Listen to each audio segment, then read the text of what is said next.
48 hours before he died, Elvis made a request. It wasn't for drugs, it wasn't for food, it was a request to stop a machine he himself had created. This machine had no gears. It was the machine of his reputation, and in August 1977, it was about to be destroyed by three men he once called brothers. To an outsider, the King of Rock seemed ready for another tour, but inside he wasn't battling a tired body. He was battling time. The countdown was to the release of a book that promised to expose all his secrets. A book called Elvis. What happened? There were 48 hours left until the end, but the real end for Elvis wasn't the coffin, it was the shame. Throughout his life, he had cultivated a messianic image. He was the poor boy from Tupelo who bought a house for his mother, the patriot who served in the army, the generous donor who gave away Cadillacs. He needed to be the hero, the Superman who never bled. But that August, three men he loved like brothers, his former bodyguards Red West, Sonny West, and Dave Hebler, were about to pull off Superman's cape and show the world the wounds, the needles, and the madness. The book. Elvis. What happened? It was already printed. The copies were in boxes, ready to be distributed to newsstands across the country. And Elvis knew it. The anxiety consuming Elvis in those final 48 hours wasn't the typical pre-premiere anxiety. It was the visceral panic of a naked man in a public square. He knew what was in those pages. The book wasn't just about music. It detailed his paranoid rage attacks, the arsenal of weapons kept by his bedside, the dangerous mixtures of sedatives and stimulants needed just to get him up in the morning. For the first time, fans, the religious ladies of the South, the children who looked up to him, would know that the king needed help with basic tasks, that he lived in a chemical haze. This prospect terrified him to a degree that transcended logic. Elvis had always believed he could control any narrative with his smile and his voice, but he couldn't sing to make that book disappear. It was in this state of mental siege that his body began to exact its final price. Extreme stress releases cortisol, and in a body already ravaged by years of drug abuse and poor diet, the effect was catastrophic. Elvis was bloated, his colon was paralyzed, his eyes ached with glaucoma. But he ignored the physical signs because the psychological pain was greater. He spent hours monitoring the gates through the closed-circuit TV, not because he feared an outside assassin, but because he felt the judgment of the world was marching toward him. He felt betrayed, cornered, and above all, misunderstood. That Tuesday, the tension at Graceland was palpable. The employees walked on tiptoe. The Memphis Mafia tried to keep the atmosphere light, but everyone knew a storm was brewing. And in the eye of the storm, Elvis made a decision. He would make one last attempt, one last plea to stop the machine that threatened to destroy his legacy before he even stepped onto the stage again. The request Elvis made 48 hours before he died wasn't a cry for medical help. It was a desperate negotiation for his dignity.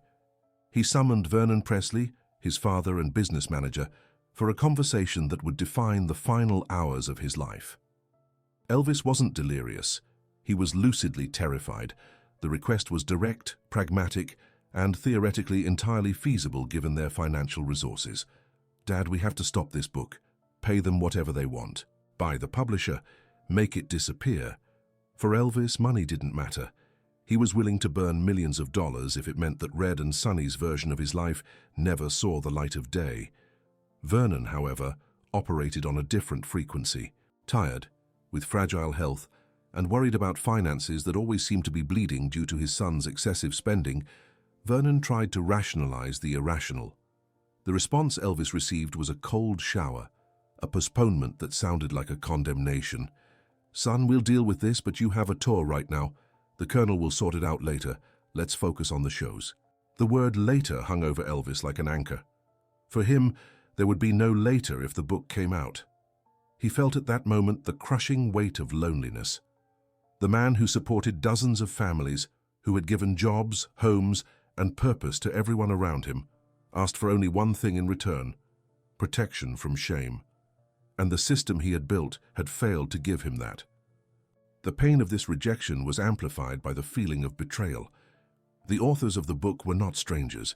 They were men who had taken bullets for him, who had cleaned up his messes, who had laughed and cried by his side for 20 years.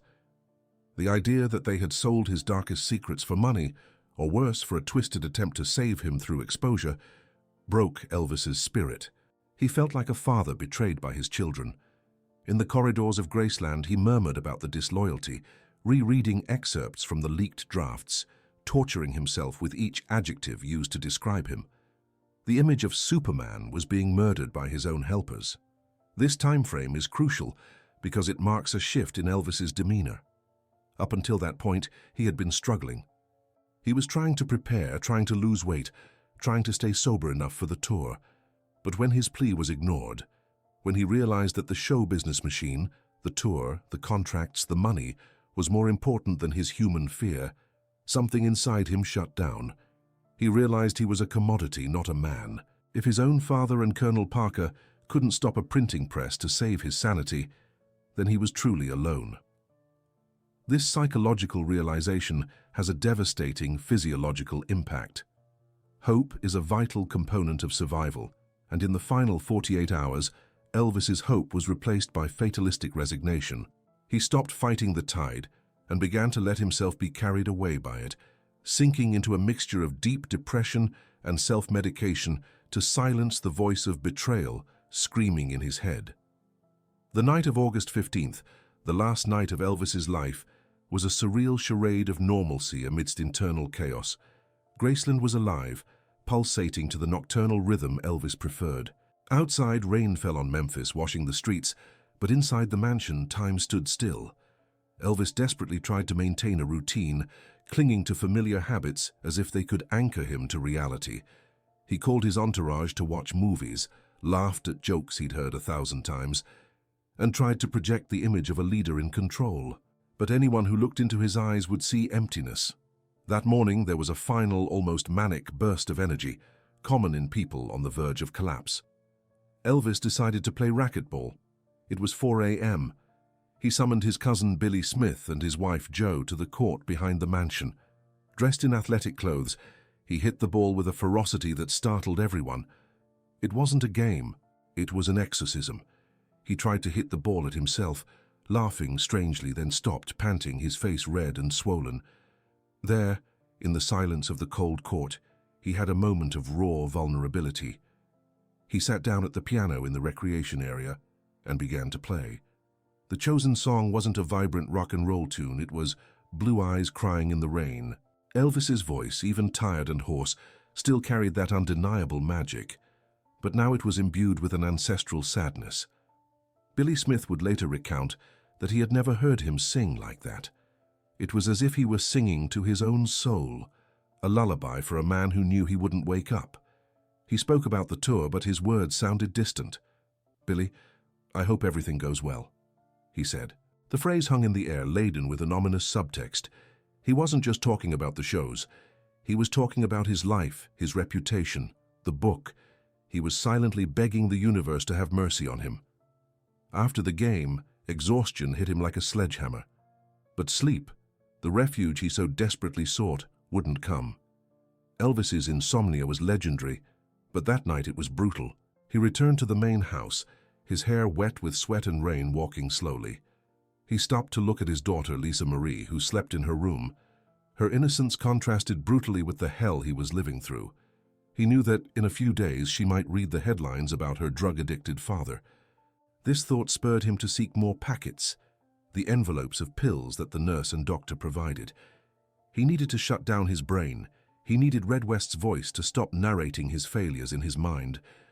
The last 24 hours had been a countdown marked not by minutes but by doses, each promising a relief that never fully arrived, pushing him ever closer to the edge of the abyss.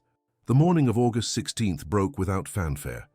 The sun tried to penetrate the heavy sealed curtains of Elvis's bedroom, transformed into a timeless, chilled cave by the air conditioning at full blast. Elvis hadn't slept yet. The chemical restlessness in his blood prevented any real rest. He was agitated, uncomfortable, feeling the weight of his own body like a leaden anchor. Beside him in bed, his fiancée Ginger Alden slept, oblivious to the physiological drama unfolding inches from her. Elvis knew he needed to sleep. The Lisa Marie plane was being prepared on the runway. The crew was on its way. The fans in Portland were already queuing. The pressure to perform was a physical entity in the room. Around 9 a.m., Elvis made the fateful decision to get up. He said to Ginger the words that would go down in history not for their depth, but for their tragic banality. "I'm going to the bathroom to read a bit." Ginger, sleepy, only murmured for him not to fall asleep in there. Elvis picked up a book. Ironically, it wasn't the scandalous book that haunted him, but an esoteric work called The Scientific Search for the Face of Jesus. In his final moments, he sought connection with the divine, an answer to the emptiness that fame, pills, and the adoration of millions could not fill. He walked to the ensuite bathroom, a luxurious space with plush carpet and reading armchairs, his private sanctuary where no one could enter without an invitation. Inside, the system collapsed. There was no audience, no applause, no farewells. Elvis's heart, enlarged and exhausted, fought a final battle against the chemicals and the stress. What happened in that bathroom was absolute solitude. The most famous man on the planet died with no one to hold his hand. He fell face down, his face buried in the thick carpet that muffled any sound. The book about Jesus fell beside him. The silence that followed was deafening. Outside the door, the house continued to function. The maids cleaned, his uncle watched the gate, his father took care of the accounts. No one knew that the king was dead.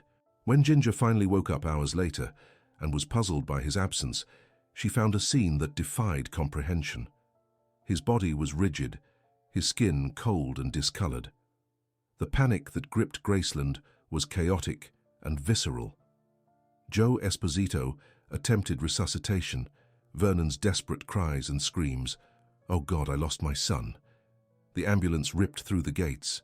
But amidst the medical frenzy, there was an undercurrent of grim realization. They knew. Everyone there who had ignored the signs, who had normalized the decay, who had pushed the plea for help until after the tour, now faced the final result of their collective negligence. Elvis's plea to stop the suffering had been answered, not by human intervention, but by biological failure. The moment death was confirmed at Baptist Memorial Hospital, a second operation began at Graceland, an operation as swift and efficient as a military procedure. While the outside world was in shock, mourning the loss of their idol, inside the mansion, the priority was preserving his image.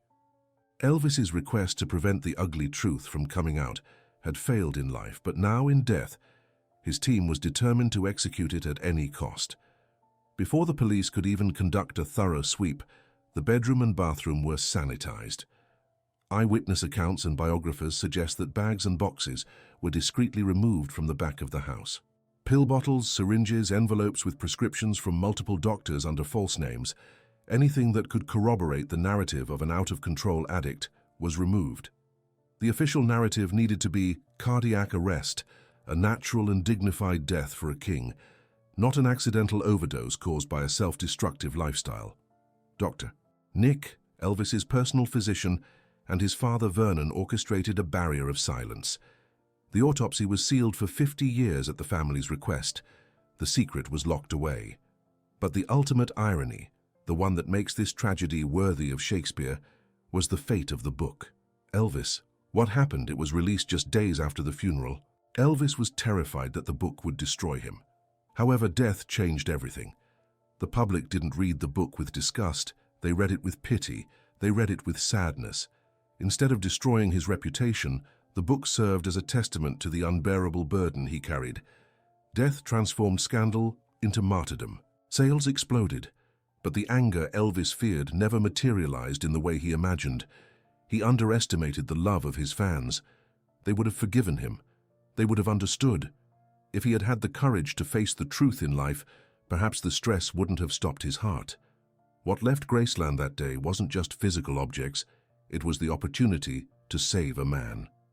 Elvis's ignored request echoes as an eternal warning about the dangers of surrounding oneself with people who say yes to everything except the painful truth.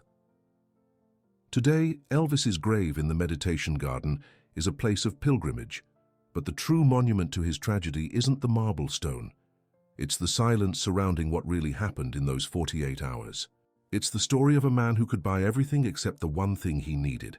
Someone with the courage to stop the machine and save the human being inside. Elvis Presley didn't die because his heart stopped. He died because, when he asked to stop the world so he could get off, no one had the courage to pull the brake.